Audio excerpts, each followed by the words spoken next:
Syederalun warga yang berada di sekitar rumah calon gubernur Aceh Bustami Hamzah mendengar suara dentuman keras dari arah rumah saat peristiwa peneroran oleh OTK pada Senin 2 September 2024. Berdasarkan informasi yang dikumpulkan Serambi dari warga setempat, mereka mengaku mendengar suara ledakan tersebut sekitar pukul 5 waktu Indonesia bagian Barat lebih kurang atau saat azan maghrib berkumandang. Salah seorang warga sekitar mengaku terkejut mendengar suara ledakan tersebut. Dirinya saat itu sedang berangkat menuju Masjid Syuhada untuk melaksanakan sholat subuh. Awalnya ia sedikit abai dan mengira itu hanyalah ledakan biasa. Namun sepulang dari masjid, dirinya kaget melihat aparat kepolisian sudah memenuhi bagian depan rumah Cagup Bustami Hamzah.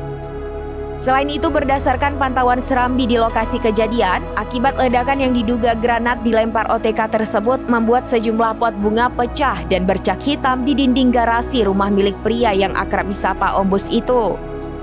Diduga granat tersebut dilempar OTK di bagian kiri garasi mobil.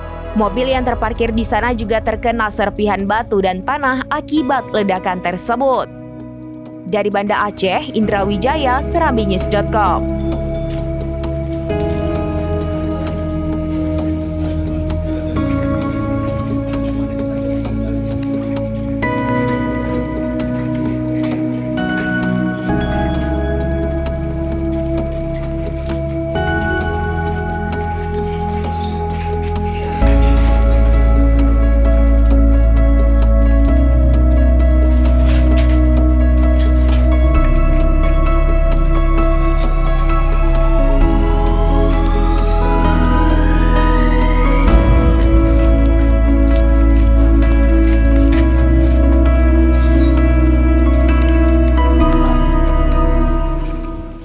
Download Tribun X sekarang, menghadirkan lokal menjadi Indonesia.